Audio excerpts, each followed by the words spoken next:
আসসালামু আলাইকুম ওয়া রাহমাতুল্লাহি ওয়া বারাকাতুহু। প্রিয় শিক্ষার্থীবৃন্দ, আশা করি সকলেই ভালো আছো। আলহামদুলিল্লাহ, আল্লাহ তাআলার অশেষ রহমতে আমি ভালো আছি।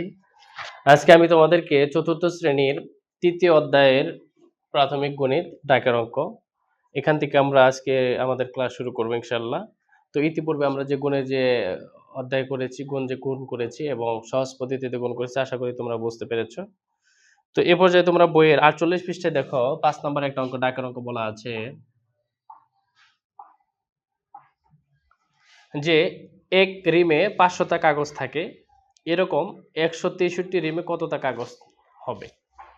মনে রাখবা যে আমরা যে দিস্তা কাগজ ব্যবহার করি, এই দিস্তা কাগজে এক রিমে ৫০০টা কাগজ থাকে। তাহলে আমরা লিখবো যে এক রিমে কাগজ থাকে ৫ নাম্বার, এক রিমে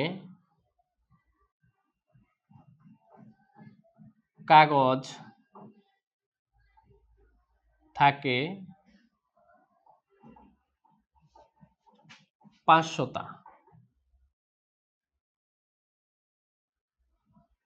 বলছে এরকম ১৬৩ রিমে কতটা কাগজ হবে। মনে রাখবে যে এখানে যেহেতু এক রিমে দেওয়া আছে, এখন ১০ রিমে চাইতে পারে। ১০ রিমে চাইলে এটাকে আমরা ১০ দ্বারা গুণ করব। ১০০ রিমে চাইলে এটাকে আমরা ১০০ দ্বারা গুণ করব। যদি ১৬৩ রিমে যেহেতু চেয়েছে, তাহলে আমরা এখানে লিখবো ঐকিক নিয়ম আকারে যে ১৬৩ রিমে কাগজ, বলছে ১৬৩ রিমে কতটা কাগজ হবে, তাহলে আমরা লিখবো ১৬৩ রিমে কাগজ হবে। তাহলে দেখো এক রিমে যদি হয় ৫০০, তাহলে ১৬৩ রিমে অবশ্যই বেশি হবে। বেশি হলে আমাদের এটাকে গুণ করতে হবে। তো প্রিয় শিক্ষার্থীরা দেখো, এখানে আমরা গুণটা কিভাবে করব। আমরা এখানে রাফ লিখবো এখানে এইভাবে যে এখানে ৫০০ গুণ ১৬৩। তো আমরা আগের ক্লাসে গুণগুলো করেছি, তোমরা জানো যে কোনো সংখ্যাকে যদি শূন্য দ্বারা গুণ করা হয়, আমাদের গুণফল কিন্তু শূন্যই হবে। তো এই ক্ষেত্রে দেখো, আমরা যদি এই ৩ দ্বারা শূন্যকে গুণ করি, তাহলে ৩ দ্বারা শূন্য গুণ করলে ০, ৩ দ্বারা শূন্যকে গুণ করলে ০, ৩ দ্বারা যদি আমরা ৫কে গুণ করি, এরকমভাবে নামতা বলবে ৩ অক্ষে ৩, ৩ দোগুণে ৬, ৩ তিরিক্ষে ৯, ৩ চারে ১২, ৩ ৫ ১৫। তাহলে ১৫, ৫ হাত আমার ১। বাম পাশে আর কোনো সংখ্যা না থাকায় আমরা একটাকে বসিয়ে দিলাম। এ পর্যায়ে দেখো, আমরা জানি যে এক ঘরের কাজ শেষ হলে আমরা একটা ঘর শূন্য দ্বারা বাদ করে দেব। এবার দেখো ৬ দ্বারা গুণ করতে হবে শূন্যকে, ৬ দ্বারা শূন্যকে গুণ করলে ০, ৬ দ্বারা শূন্যকে গুণ করলে ০, ৬ দ্বারা ৫কে গুণ করলে ৫, ৬, ৩০। তাহলে আমাদের ২ ঘরের কাজ শেষ হলে আমরা ২টা ঘর শূন্য দ্বারা বাদ করে দেব। ১ দ্বারা ০ গুণ করলে ০, ১ দ্বারা ০ গুণ করলে ০, আর ৫ এককে ৫। দেখো ০, ০, ৫, ১ আর ৫ আর ৩ কত? ৮। ৮১,৫০০টা। ৮১,৫০০টা কাগজ। এখন এটাকে আমরা সহজভাবে গুণ করতে পারতাম, সেটা আমি তোমাদেরকে দেখিয়ে দিচ্ছি। যে এটা হচ্ছে একটু ভালো বোঝার জন্য যে এক রিমে কাগজ থাকে এতটা, ১৬৩ রিমে কাগজ হবে ৮১,৫০০টা। এখন এটাকে যদি আমরা সহজভাবে গুণ করতে চাই, তাহলে এটা আমরা এইভাবে লিখতাম যে ধরো ৫০০ গুণ হচ্ছে ১৬৩। এক্ষেত্রে আমরা যেটা করতাম সেটা হলো যে এই ০ দুইটা আগে বসায় নিতে পারতাম। আর এটাকে যদি আমরা নিচে দিয়ে গুণ করি, তাহলে সুবিধা হবে আমাদের। দেখো ৫০০, তাহলে এই দুইটা ০ যদি আমরা নিচে বসাই নেই, এখানে বসাই নিলাম। ৩ ৫ ১৫, ৫ হাতে আমার ১, ৫ ৬ ৩০ আর ১ ৩১ এর ১ হাতে আমার ৩, ৫ অক্ষে ৫ আর ৩ কত? ৮। যদি কোনো অঙ্কে ০ দেওয়া থাকে, যে কোনো গুণক বা গুণ যদি একটা ০ দেওয়া থাকে, তাহলে আমরা এইভাবে সহজভাবে গুণ করতে পারবো। তো তোমরা এইভাবেই করার চেষ্টা করবে। যারা খুব ভালো বুঝবে তারা এইভাবে করতে পারবে ইনশাআল্লাহ। তাহলে আশা করি ১ নম্বর অঙ্কটা তোমরা ৫ নম্বর অঙ্কটা বুঝতে পেরেছো। এ পর্যায়ে আমি তোমাদেরকে ৬ নাম্বার যে অঙ্কটা আছে সেটা দেখানোর চেষ্টা করব।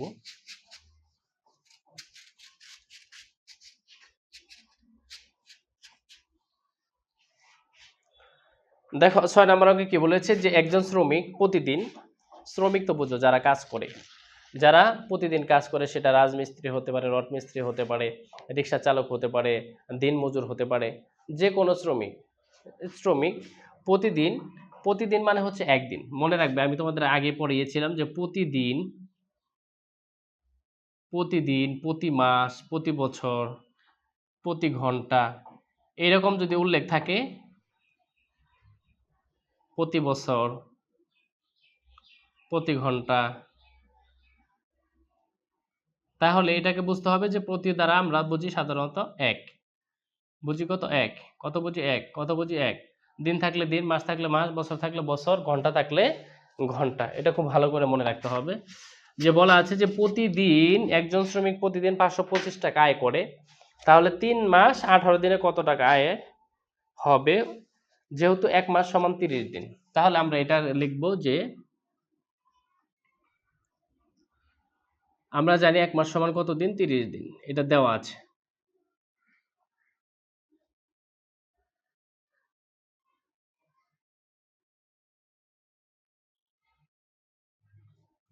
এখন দেখো এখানে বলা আছে 3 মাস 18 দিন। 3 মাস 18 দিন, আমরা এটার কাজ আগে করে নেব, তাহলে আমাদের জন্য সহজ হবে। আমরা লিখব 3, এখানে যেহেতু 3 দেওয়া আছে এজন্য লিখব 3 গুণ মাস সমান কত দিন দেওয়া আছে? 30। তাহলে এটা মাস ছিল, দিন হয়ে গেল, যোগ লিখব আমরা 18 দিন। এই পর্যায়ে আমরা এখানে দিতে পারি, যেহেতু এটা দেওয়া দরকার নেই, যেহেতু আমরা উপরে লিখেছি। তাহলে 3 তিরিকে 9 আর একটা 0, 3 দ্বারা 0 গুণ করলে 0, 90 দিন, যোগ হচ্ছে আমাদের কত দিন? 18 দিন।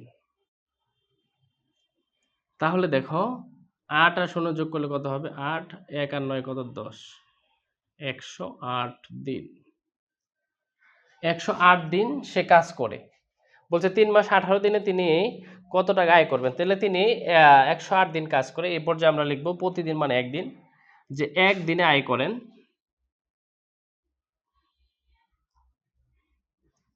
একদিনে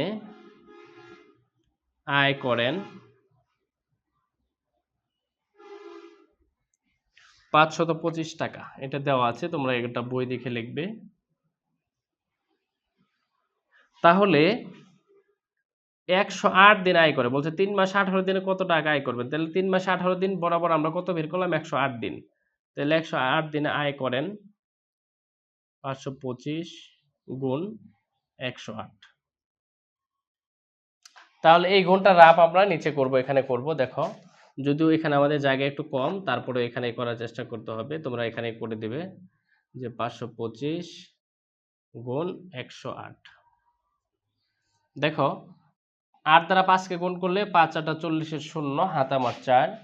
8 দ্বারা 2কে গুণ করলে 8 2 16 আর 4 20 2, হাত আমার 2।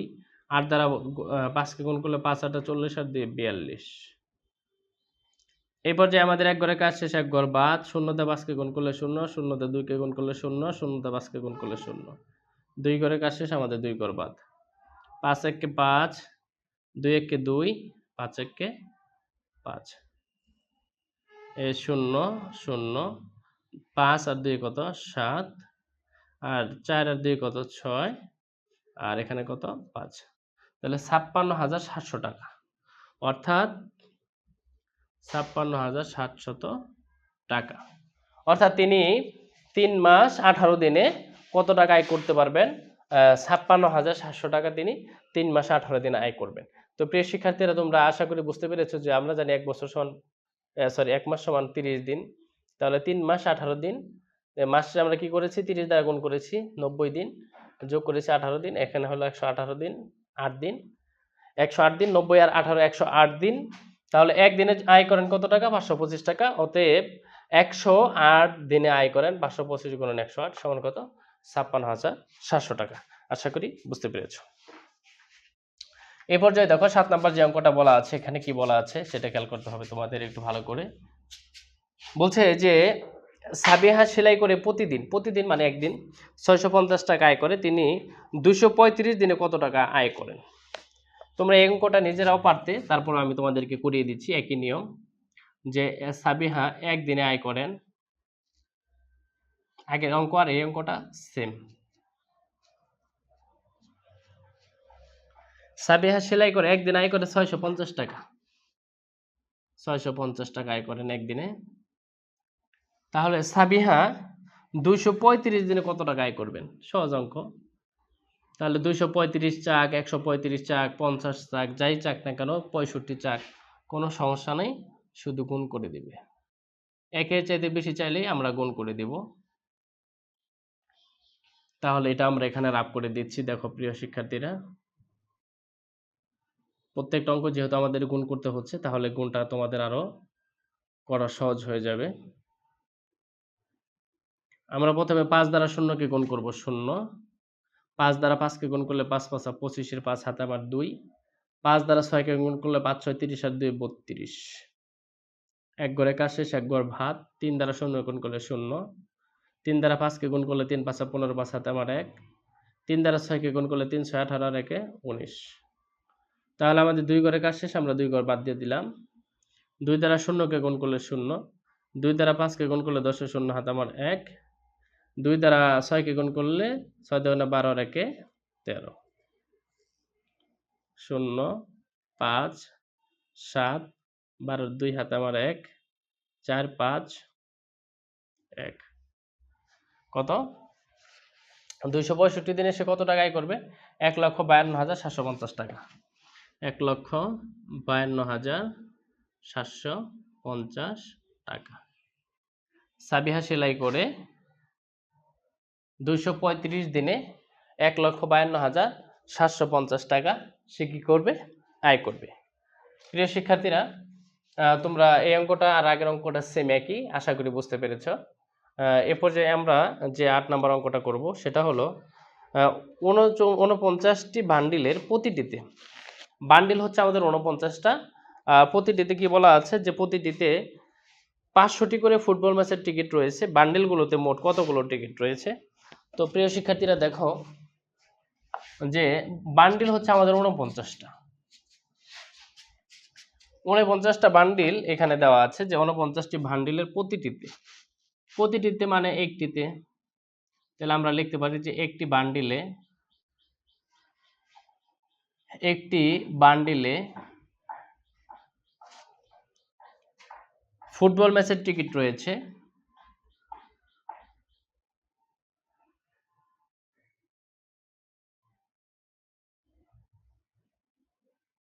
ফুটবল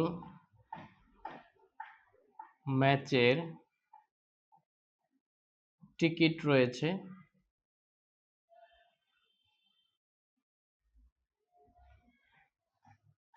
একটি বান্ডিলে ফুটবল ম্যাচের টিকিট রয়েছে কতটি? 500টি। খুবই সহজ একটা অঙ্ক। বান্ডিল তো বুঝো যে এরকম বান্ডিল, লাঠি বান্ডিল হতে পারে, বই বান্ডিল হতে পারে, বা টিকিটের বান্ডিল হতে পারে, বিভিন্ন জিনিসের আমরা কি করতে পারি? বান্ডিল হতে পারে। তো যে একটি বান্ডিলে ফুটবল ম্যাচের টিকিট রয়েছে কতটি? 500টি। তাহলে এইরূপ কতটি বান্ডিল আছে আমাদের? 49টি। 49টি বান্ডিলে ফুটবল ম্যাচের টিকিট রয়েছে। তাহলে এখানে খেয়াল করো, এখানে আমরা লিখব 500 গুণ 49। এটা আমরা রাব করেও বের করতে পারি, রাব ছাড়াও বের করতে পারি। এটা আমি তোমাদেরকে দুইভাবেই দেখিয়ে দিচ্ছি যাতে করে তোমাদের জন্য সহজ হয়ে যায়। এখানে দেখো আমরা লিখব হচ্ছে 500 গুণ 49। তাহলে আমরা যদি 9 দ্বারা শূন্যকে গুণ করি কত হবে? 0। আমরা যদি 9 দ্বারা শূন্যকে গুণ করি 0, 5 9 45। তাহলে এক ঘরে কাজ শেষ হলে আমরা এক ঘর বাদ দিয়ে দিব। 4 দিয়ে 0 গুণ করলে 0, 4 দিয়ে 0 গুণ করলে 0, 4 5 20।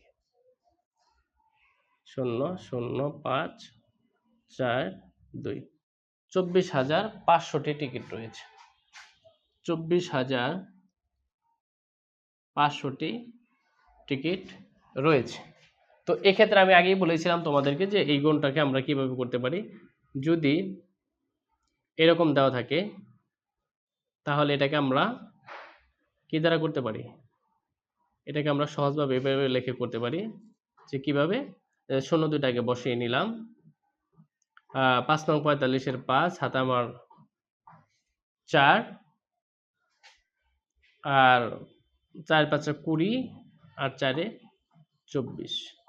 এইভাবে আমরা করতে পারি যে 24,500 টাকা, অথবা যদি আমরা 49টাকে আগে লিখি আর নিচে যদি 500 লিখি এইভাবে, তাহলে আমাদের জন্য আরেকটু সহজ হবে।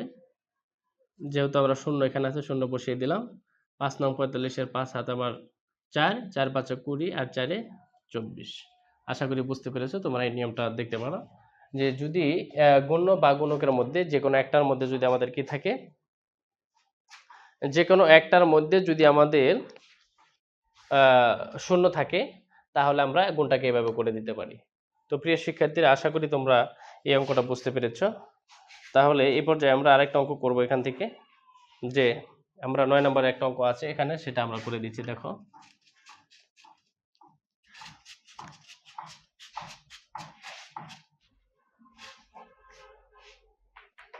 যে একটি চকোলেটের বাক্সে 250টি চকলেট আছে, এরূপ 647টি বাক্সে কতগুলো চকলেট আছে? তাহলে একটা বাক্সে চকলেট আছে 250টি। আমরা লিখবো একটি চকলেটের বাক্সে চকলেট আছে, একটি চকোলেটের বাক্সে চকলেট আছে। চকোলেট বানানটা যেভাবে দেওয়া আছে সেভাবে লিখবে। চকোলেটের বাক্সে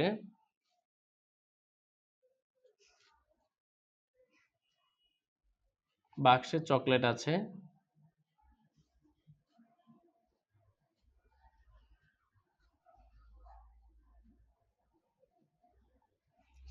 একটি চকোলেটের বাক্সে চকলেট আছে কতটি? 250টি। তাহলে কি বলছে যে এরূপ 647টি চকোলেটের বাক্সে চকলেট আছে 250 গুণ 647। এক্ষেত্রে তুমি 250 বা 647 দুইটার যে কোনো একটা আগে পরে লিখলে কোনো সমস্যা নেই। তবে সাধারণত বড় সংখ্যাটাকে আমরা গুণ ধরে থাকি। এটা ছোটটাকে উপরে দিয়ে গুণ করা যাবে। 7 দ্বারা 0 গুণ করলে 0, 5 7 35 এর 5 হাতে আমার 3, 7 দুগুণা 14 আর 3 17। 4 দ্বারা 0 গুণ করলে 0, 4 5 20 0 হাতে আমার 2, 4 দুগুণা 8 আর 2 10। 2 ঘরে কাজ শেষ, আমরা 2 ঘর বাদ দিয়ে দিলাম। 6 দ্বারা 0 গুণ করলে 0, 5 6 30 এর 0 হাতে আমার 3, 6 দুগুণা 12 আর 3 কত? 15। তাহলে এখানে আমরা লিখব 0 5 7 1 5 আর 1 6 1। 1,61,750টি। 1,61,750টি চকলেট আছে। কতটি বাক্সে? 647টি বাক্সে আমাদের 1,61,750টি চকলেট আছে। তো প্রিয় শিক্ষার্থীরা, যদি তোমরা আমার ক্লাসগুলা তোমাদের যদি ভালো লেগে থাকে, অবশ্যই লাইক, কমেন্ট এবং সাবস্ক্রাইব করে দেবে। বিশেষ করে আমার প্রত্যেকটা চ্যানেল তোমরা প্রত্যেকটা ক্লাস তোমরা ফলো করবে এবং শেয়ার করে দেবে। তো প্রিয় শিক্ষার্থীরা, যদি এরপরেও তোমাদের কোনোটা অঙ্ক বুঝতে সমস্যা হয়, অবশ্যই আমাকে কমেন্টে জানাবে। আমি সেগুলো তোমাদের সলভ করার চেষ্টা করবো ইনশাআল্লাহ। আসসালামু আলাইকুম ওয়া রাহমাতুল্লাহি ওয়া বারাকাতুহু।